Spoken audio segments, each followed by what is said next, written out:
Hi friends, I'm so excited to see you again. And today I'm really excited about our art lesson because I'm going to be teaching you about one of my favorite artists, who is a famous artist. He lived a long time ago, back in the 1800s, so about 200 years ago is when he lived. So he's not alive anymore, but he's still a really awesome artist. And his name is Vincent Van Gogh. And it's spelled kind of weird, like van is spelled like a van, like that you write in, but go is spelled G-O-G-H. So if you want to remember his name, you could think about riding in a van and that it goes down the street. That's how I think a van goes. So his name is Vincent Van Gogh. And I have some stories about him that I want to share with you today. And one of them is this one, and this is all about his life. And it's Vincent Van Gogh's Sunflowers and Swirly Stars. And then I have this one called Vincent Can't Sleep. So I'm going to read this one as well. And that's kind of a story about his life too. But then this is a really fun book called If Picasso Painted a Snowman. And this is about a lot of different artists, not just Vincent Van Gogh, but he is mentioned in this book. So that's why I'm going to share this one with you too. So the next thing I'll do is read some of these stories. We'll see you then. Vincent Van Gogh, Sunflowers and Swirly Stars by Brad Bucks and Joan Holub. This says, from the desk of Miss Brandt. Dear class, our unit on famous artists is almost over. I hope that you enjoyed it as much as I did. I am excited to read your reports. Here are some questions that you may want to think about. Why did you pick your artist? If you could ask your artist 3 questions, what would they be? Did you learn anything that really surprised you? Good luck and have fun, Miss Brandt. Vincent Van Gogh wrote lots of letters. He made notes and drew pictures of people, places, and ideas on the side of his letters. So I wrote and drew pictures on the sides of my report. Stories of the not rich and not famous. Did you think Vincent Van Gogh got rich from being an artist? I did. I heard on TV that one of his paintings sold for over $82 million. It is called The Portrait of Dr. Gachet. Paintings would be a cool way to earn lots of money. I thought Van Gogh was lucky to have earned that much for just one picture. That is why I picked him for my artist. This is Dr. Gachet. He was Vincent's friend. But then I found out the truth. Van Gogh was poor his whole life. He did not become famous until after he died. Vincent Van Gogh was born on March 30th, 1853. He lived in a little town in Holland named Groot Zundert. His father was a preacher and his mother was a housewife. There were 6 kids in his family. He was the oldest. I know what that's like. I have a little brother and little sister. I'm the oldest too. Vincent was 13 years old in this picture. This is a real picture of Vincent Van Gogh. Vincent painted this self-portrait. You can see his red hair, but not his freckles. So he obviously had red hair, and this is a picture he painted of himself. He looks a little bit grouchy in this picture, if you ask me. Vincent's favorite brother was named Theo. Theo always tried to help him out of trouble, and Vincent got him plenty of that. School was no fun for Vincent. He got bad grades and had a hard time making friends. He quit school when he was only 16. I drew this picture of me by looking in the mirror. That's how Vincent painted his self-portrait too. My brother painted his self-portrait. He is only 4. Luckily, Vincent's uncle gave him a job at an art gallery in Holland. This was his first big break. At home, Vincent didn't get to go to art museums. There weren't any art books around either. But at his new job, Vincent saw art all day long, so he really liked it. He was so good at his job that his boss gave him a promotion. He sent him to work in an art gallery in London, England. Things were looking up. When Vincent moved away, I think he really missed his brother Theo. Vincent wrote lots of letters to his brother. He drew pictures all around the edges of his paper. There were pictures of buildings and interesting things he saw. In those days, most people didn't have cameras or cell phones like we do. It's a good thing Vincent could draw. So when he wanted to tell his brother about places he'd been or things that he'd seen, he would just draw pictures of them. Soon Vincent was in trouble again. He fell in love with a woman who didn't love him back. He felt sad all the time. Sometimes he forgot to go to work. Guess what? He lost his job. Now Vincent needed a new job. He tried being a teacher. That didn't work out. He tried selling books in a bookstore. That didn't work either. Then he tried to be a preacher like his dad. Nope. Vincent felt like a failure when these jobs didn't work out. So he tried all these different jobs. Nothing really worked out for Vincent. Next, Vincent decided to be a painter. He didn't start out as a great artist. Most artists begin painting when they're a lot younger than he was. Vincent had a lot of catching up to do. He practiced by copying other artists at first. Two of his favorites were Rembrandt van Rijn and Jean-Francois Millet. He painted with dark colors, so Vincent did too. Vincent wanted to paint pictures of things he cared about. There were lots of poor people in Vincent's neighborhood. He worried about them. He painted a picture of them and called it the Potato Eaters. Vincent worked on the picture for months. He was proud of it, but the colors were dark and the people looked sad. I don't like it. Nobody else did either. So it's kind of a depressing picture. This was his very first, one of his first paintings right here, the Potato Eaters. Vincent went to live in Paris, France in 1886. He met lots of other artists there. Many of them, like Claude Monet, are famous today. But back then, they were just struggling artists like Vincent. In Vincent's time, artists painted pictures to look real, almost like photographs. Some artists began experimenting. They put their feelings into their paintings. Their brushstrokes showed. These artists were nicknamed Impressionists because they painted their impressions of things they saw. People were shocked by their art because it didn't look as real. It was more like painting their feelings. Vincent made friends with artists named Paul Signac and Georges Seurat. They painted in a style called pointillism. Up close, their pictures look like a mess of dots, but from far away, they look like regular paintings. So this is like a painting by Georges Seurat, and you can see the dots if you look really close. So the whole picture is made by tiny little dots. It's pretty awesome, I think.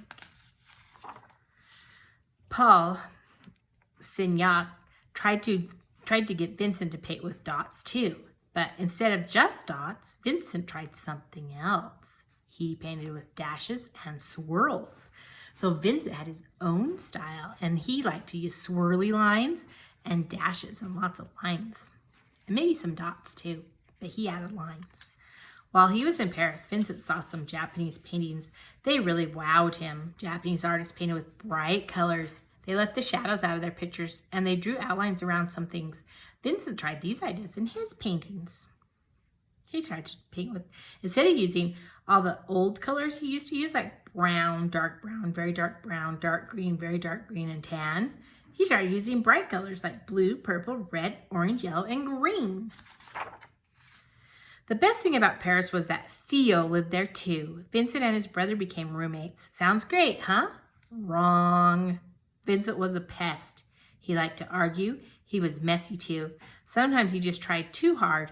He got so excited about painting that he drove other people crazy. Theo's friends didn't like Vincent. They wouldn't come over anymore. Theo wanted Vincent to move out. After 2 years, he finally did. Vincent and Theo stayed best buddies, even though they fought a lot. Everyone else ignored Vincent's paintings. Theo always told him how good they were. When Vincent left Paris, he left a lot of his paintings behind at Theo's house. He hoped they would keep Theo company. He didn't want Theo to miss him too much. I agree with Theo. I think Vincent's pictures are great. Everything in them looks alive and moving. The sky, the trees, even people's clothes and skin. This portrait is of Vincent's friend, Pierre Tanguay. He sold paint to artists in Paris. You can see Japanese art behind him. Vincent left Paris and headed south to Arles, France. He moved into a house that he shared for a while with another painter named Paul Gauguin. I have to think about it. It's Paul Gauguin. The house was yellow. Yellow was Vincent's favorite color. Vincent painted all the time in Arles. He got better and better at it. He liked to paint flowers and pictures of people. But there was something else he liked to paint. Flowers and flowers and more flowers. Every morning he got up early and picked a bunch of yellow sunflowers that grew near his house. Vincent would paint still life pictures of sunflowers until they got droopy. Sometimes he painted 2 sunflower pictures in one day. His sunflower paintings looked happy. I don't think he was in a good mood when he painted them. Vincent was so busy working that he didn't make many friends, but he mailed so many letters that he did make friends with the postman, Joseph Rouland. This is him. Vincent loved to work. One time he painted 18 pictures in just 26 days. He painted fast because he wanted to get his feelings into the picture before he forgot them. Vincent's paintings took weeks to dry because he put his paint on really thick. He even squirted it into the picture straight from the tube when he was in a hurry. He was always buying more paint. Paint, brushes, and canvas cost a lot of money. Sometimes Vincent had to choose between paint or food. What do you think he decided? He didn't have enough money for both, so he chose paint. He must have really loved painting. Theo wasn't rich either, but he believed in Vincent 100%. He wanted him to be able to paint as much as he wanted to, so Theo bought as much paint as he could for Vincent. He even sent him an allowance. I don't know how much.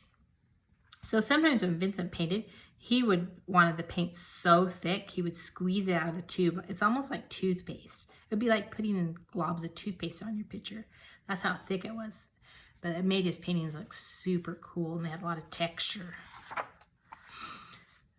Vincent didn't like to paint from his imagination. He usually went outside to paint things that he saw. He painted all day in the hot sun. When it got dark, he stuck candles in his hat and just kept working because they didn't have flashlights or electricity when Vincent lived. The people in RL thought Vincent was weird because he did things like that. As usual, Vincent didn't have many friends. He couldn't sell any paintings. He was lonely and sad. These are just some pictures he painted of his house. One day, Vincent went a little crazy. This is something you can always remember about Vincent Van Gogh. He went a little crazy and cut off part of his ear. That's right. He cut part of his ear off. He gave it to a woman as a present. That's weird. The police came and took him to a hospital. He almost died, but he did get better. He kept on painting, but he was never really the same after that. He even painted this picture of himself with a bandage on his ear after he cut it off. If I met Vincent Van Gogh, I'd ask him 3 questions. Were you sorry you cut off your ear? Which one of your paintings do you like the best? What was the happiest day of your life? And I would tell him something too. Don't worry if you don't sell any paintings right now. Someday, you're going to be famous. I really feel sorry for Vincent Van Gogh. He had an unhappy life. When he was 37 years old, he died. That makes me sad. I think it would make Vincent happy if he knew that people love his paintings now. Theo's wife saved Vincent's paintings and letters. When her son grew up, he put them in a museum. Vincent became famous.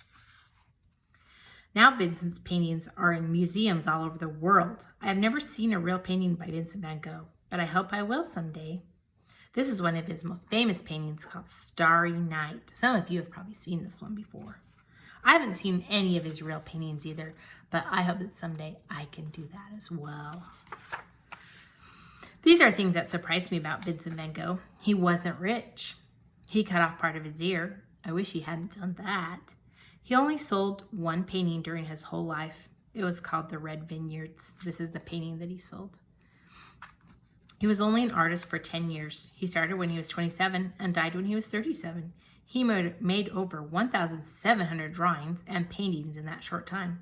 That's almost one every 2 days. He thought the name Van Gogh was hard to read, so he signed his pictures with just his first name like this, Vincent. So that's all about Vincent.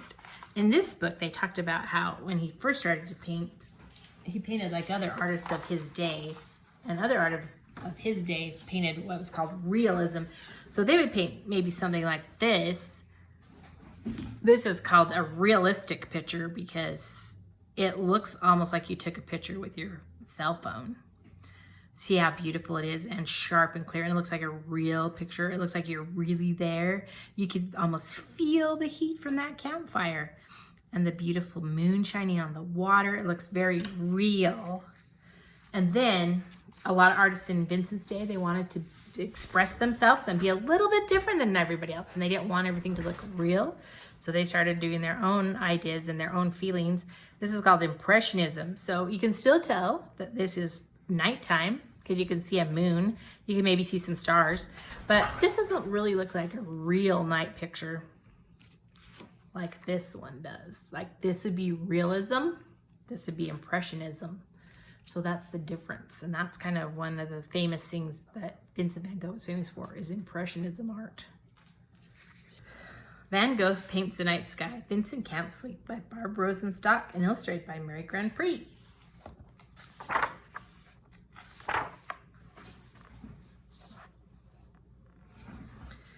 Vincent can't sleep, so while the sturdy Dutch village of Zundert slumbers, he lies rocking in his wooden cradle, flame-haired, a constellation of freckles sprinkling his cheeks.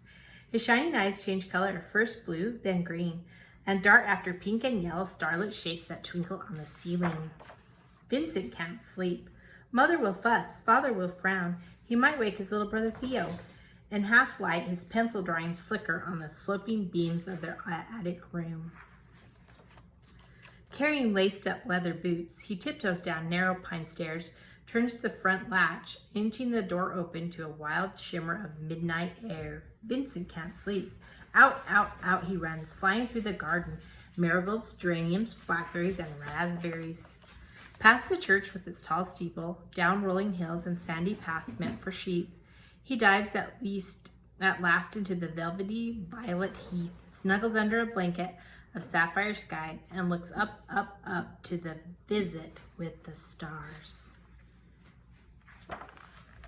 Vincent can't sleep.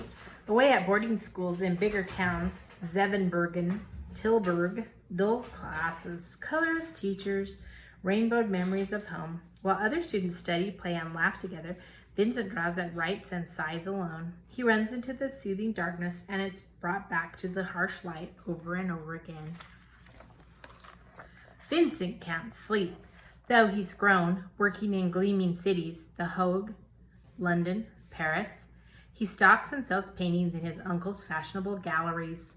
Excited, bored, eager, lazy, explosive, shy, his many-colored moods scare the customers, and he's forced to go. Vincent can't sleep. Wandering west in England, south in Belgium, teaching, shopkeeping, preaching, his letters fill with roadside scenes, peasants and thunderclouds inked along the way. Now he calls himself an artist. The neighbors whisper, his family worries. Is Vincent lost? He drifts, hundreds of miles in a tattered hat and cloak, framing haloed sunsets with charcoal-stained hands. Vincent can't sleep and won't stop painting. He's found his light. After scattered lessons from popular artists, he takes off canvas and paints strapped to his back.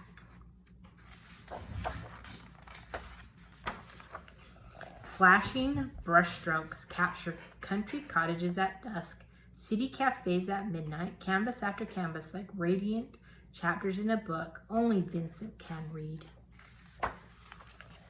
He discovers that darkness is not plain black. Galaxies of color float on the night air. Vincent can't sleep. Shut tight in a hospital, told to rest as dark hills wave past his window.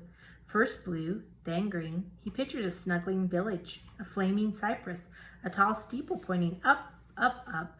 Waits for morning when he's allowed to paint and asks himself wild questions. Does darkness have a texture? Thick, thin? Does it have a rhythm? Quick, slow? Is the night sky at rest? Or do 11 stars pulse like a beating heart? Then his painting stands finished, a whirling moonlight dream, reflecting the warm sun, bold and infinite, like the wandering Milky Way, strange and restless, like Vincent himself, a sensitive boy, a hidden genius, a bright artist, a brilliant artist, the one who knows the best the many colors of the night. Shh, Vincent's sleeping. I see him in the clouds. Look how beautiful it is. Vincent likes the night sky. He sees so many beautiful colors in it. These are some of Vincent's paintings. Okay. All right, this is a really fun story about lots of famous artists. It's called If Picasso Painted a Snowman. It's by Amy and Greg Newbold.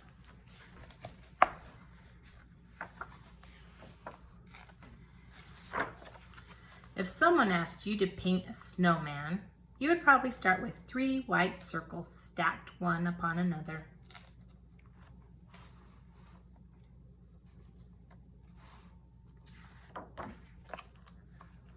Then you would add black dots for eyes, an orange triangle for a nose, and a black dotted smile. But if Pablo Picasso painted a snowman, it would look like this. That's a pretty weird snowman. Not all artists paint the same. Pablo Picasso liked to make his things really interesting and different.